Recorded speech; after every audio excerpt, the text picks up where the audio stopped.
Good afternoon, everyone. Thank you for joining us on our celebration today. We are immensely proud of what we have been able to produce over the last couple of weeks. GiddyUp, Australia's #1 carpooling solution. So the idea for this project has been marinating for a couple of years. And in fact, the motivation or the desire to solve this problem was one of the reasons why I joined Holberton and embarked on a career switch into tech. On my daily commute to work, I drive past tens of kilometers of cars trapped in traffic jams. And what struck me was that the majority of the vehicles only had a single occupant. To me, this was an obvious problem with a pretty simple solution. A carpooling service simultaneously eases congestion, provides commuting flexibility, reduces costs, improves amenity, and most importantly, empowers us to solve a problem that niggles and frustrates us in our daily lives. So all we needed to do was build a service that taps into people's motivation to share their daily drive, facilitate and coordinate the logistics, and build a community of trusted users. So that's what we built, GiddyUp, Australia's #1 carpooling app. So let me introduce you to our fellow travellers. Kathryn and Bryce formed a formidable front-end duo. Kathryn was previously a social worker and was relentless in her quest to master the front-end technologies and deliver a memorable user experience. Bryce, while working full-time as a hospitality manager, has become a bit of a CSS master. Eva, in her previous life, was a scientist, and her analytical thinking has ensured we've got robust back-end systems. I was a high school maths and science teacher and thoroughly enjoyed the server-side logic and the database design. And it turns out I've got some pretty fierce opinions on the front-end's use of punctuation. So I'll hand you over to Kathryn, who will take us through the user journey and introduce you to GiddyUp, Australia's #1 carpooling solution, and a testament to our teamwork and tenacity. Hi everyone, I'm Kathryn, and I'd like you to meet Betty. This is Betty Holberton. She was an innovative American computer scientist.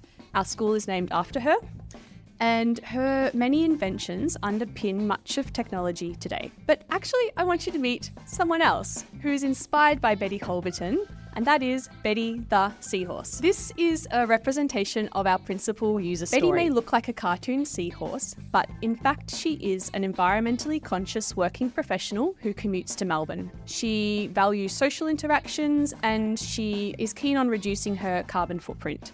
So GiddyUp is the app for her. She navigates to the landing page and can see that there are heaps of benefits to carpooling. Betty is really security conscious and she likes to use websites that implement Auth0, given that it's a widely used and secure service. She arrives at a dashboard and among other things, she can see some personalized user statistics, which might look something like this had she been using the app for a while. She's going to search for a trip for this Monday, and when the trip results come back from the database, they include information about the driver. Now, safety is really important for Betty, so she's quite glad to see that these driver profile cards include heaps of information that help her to establish a trustworthy identity.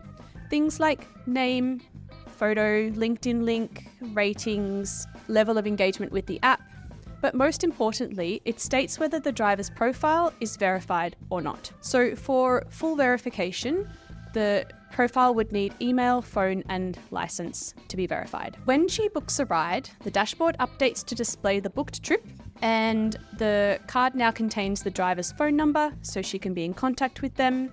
Also, she can cancel a trip if she needs. But how does the driver know that Betty is a real and trustworthy person? Betty wants to do her part to contribute to the community of trust and decides to fill in the rest of her profile. When she submits this form, the data will be sent to the database and stored there, as Eva is about to explain. Over the next 2 slides, I'm going to be diving under the hood of that wonderful demonstration that we just had. And first of all, we're going to talk about how the front end, back end, and database work together in order to get the search and booking to happen. And then we're going to talk about the tech stack that we use to accomplish this. So, how do we do it? How do we get a driver, passenger, and a trip all together? Well, let's start off by having a look at our database, where Betty and every other user from GiddyUp have a document in the user collection. This contains things like their user ID number and all the other details that were in their profile. We also have a trip collection that contains every trip within the GiddyUp app, and that contains the ID number of the driver along with all the other details of the trip. But unfortunately, Betty can't access this database. She can't search or book a trip just by looking at the database. So instead, Betty logs into our beautiful GiddyUp front end. There, she's able to enter in the details and press the search button. This is when the magic of APIs happen and a request is sent to the back end. Meanwhile, in the back end, our team has put together a host of great APIs that enables us to reach into the database to create, read, update, or delete the documents inside. In this case, the back end is retrieving all the trips to Melbourne and then populating the fun and friendly facts about the driver thanks to that user ID number that we're using to link the two collections. It's then sent back to the front end to render on the page, so Betty can browse through the listings and choose the one she likes. Finally, she presses the book button and the process is complete. There is now a record in the database with a trip to Melbourne, the driver, and Betty as a passenger. Next, I'd like to share with you our tech stack and how we came about it. So the team chose a Moon tech stack: Mongo, Express, React, and Node. We chose this principally because it had a common language, JavaScript, across the front and back end. And this allowed for lower amount of context switching when we're working across the full stack. I particularly like this. 2 weeks left to go on the project, I moved to the front end, so I really appreciated that there was still JavaScript there as well. Starting at the front end, we used React framework with Axios for API calls and Material UI so that we had accessible components, which was a really important aspect for our team. On the back end, we used Node for server-side JavaScript and Express to make all of those cool APIs I was talking about earlier. We use Mongoose, the ODM library, to communicate between Node and Mongo. And as Daniel mentioned a bit earlier, we had a great love for the program Postman.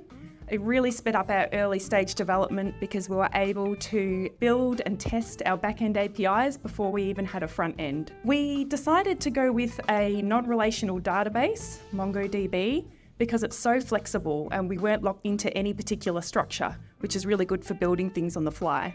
Finally, we deployed using Render via GitHub, and this was a really exciting moment for the team and a really big goal for us to actually have our website live and on the internet. It was pretty special. Now that we've discussed our tech stack and how Betty was able to make a booking, I'll now hand over to Bryan and he's going to talk about the quality of our code. The purpose of this slide is to illustrate the evolution of our error handling process and to show how it streamlined our code. We started with a traditional approach to the APIs, but we found they were bogged down in repeated try-catch blocks, and our error handling was quite verbose and scattered throughout the code. So by wrapping each API in a bespoke function called catch async, I was able to remove the repeated try-catch blocks. Finally, I implemented a custom app error class that enabled us to remove the redundancy and centralize our error handling logic. So as you can see across those 3 snippets, we've reduced the code by about 50% across all our APIs. By employing this process, not only have we enhanced the readability of our code, we've simplified the future maintenance of it too. I'm incredibly proud of learning and implementing these patterns, and it reflects our commitment to writing quality, clean code. Over to you, Bryce. I'm going to be delving into our ways of work. That started from the very beginning where this photo was taken, day 1. In that meeting, we discussed not only what we needed to learn, but how we wanted to learn it to make this project possible. We also established a lot of trust in ourselves and also trust in each other's abilities, and we used that trust that we created to create a pillar for the trusted community that we want to use our app in the future. We used an agile methodology, which meant 5 one-week sprints, daily stand-up meetings on Slack at 9 a.m. to make sure that everyone was across what was going on during that week as well. We also use Slack for pair programming, not only as a second set of eyes for when we code, but to have complex conversations and also help with the design of the website too, such as moving the call to action button pixel by pixel across the whole website until it found its home and deciding on a color scheme that matched our brand's voice. We also use Trello as a task management tool to keep us on track, and Miro, the virtual whiteboard, to help us visualize what our MVP or our minimum viable product was. Another thing that we discussed in that meeting was the want for continuous learning throughout the whole entire process as well. And that started from the very beginning. There was no magic at all. For all of us, this was a brand new tech stack. So we turned to platforms such as Udemy, ChatGPT, and YouTube tutorials to help us with this process and to then gain a fundamental knowledge. We also learned a lot by doing and a lot by failing. I distinctly remember the very infamous React red error screen. It was quite scary at times, but each time we saw it, we not only learned how to fix it, but we honed our skills for future challenges as well, and then shared our knowledge between us as well. With this continuous learning process that we set up,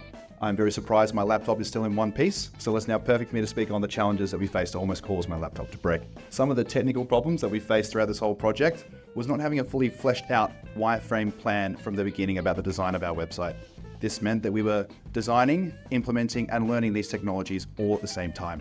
Another technical problem we faced was a bit more specific regarding an API call that we worked on in this very building downstairs with the lovely Adrian. We spent multiple hours homing over the code to try to find that bug. Once we had that eureka moment, we finally, the room erupted into applause, gave each other high fives, and really enjoyed and celebrated that small victory. And sadly, the solution wasn't as simple as just spraying some bug spray on it. So the non-technical challenges we faced throughout this project as well was really underestimating how long or short some of the features that we chose to put in our MVP would take to create. This meant we hit our MVP a little bit earlier than we expected. That meant we were able to add multiple features that weren't a part of our MVP, but made the user journey a better experience as well. The last non-technical challenge we faced was a little bit of being sidetracked. We found that sometimes our daily stand-up meetings were going for 30 minutes instead of the allocated 5. I also think we did this because we wanted to make the best possible products we could in the time frame that we had, and also juggling our personal and work schedules outside of Holberton.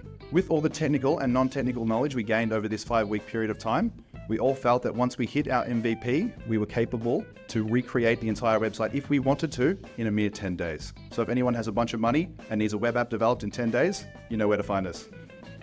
Despite all the jokes, we really rose to the occasion and produced something that I'm genuinely proud of. I'll hand over to Kathryn. To wrap up, we learned a lot more and we were challenged a lot more than we expected. We're able to consolidate and implement much of what we learned over the last 9 months at Holberton. We surprised ourselves with what we were able to achieve in the technical sense. However, we're walking away from this project with much more respect for the design process, for project management, and for agile methodologies. All in all, it was an amazing and intense experience. I want to say some thank yous, most of all to Adrian and John, our teachers. Their support, guidance, and encouragement has been invaluable. Thank you. And to Adam and Jed from the Holberton office, it wouldn't be the same without you guys. And Daniel's come down from Queensland and he's been mentoring us over the last few months. Thank you so much, Daniel. We were lucky enough to have a corporate sponsor, which is PEXA, without whom Eva and myself would not be here. So thank you very much to PEXA and for Shri, who can come tonight. It's great to have you here. And a very heartfelt thanks to my amazing cohort. So that's us, the GiddyUppers and the Tulipers. We have had such an amazing crew learning and studying together over the last 9 months. We've been helping each other and lifting each other up this whole time. It's been incredible because of the people involved. And extending that the wider Holberton community, which just seems to attract people who have a genuine passion for collaboration and teamwork as a part of their learning journey. And most importantly, our friends and family for supporting us over the last 9 months. Thank you as well.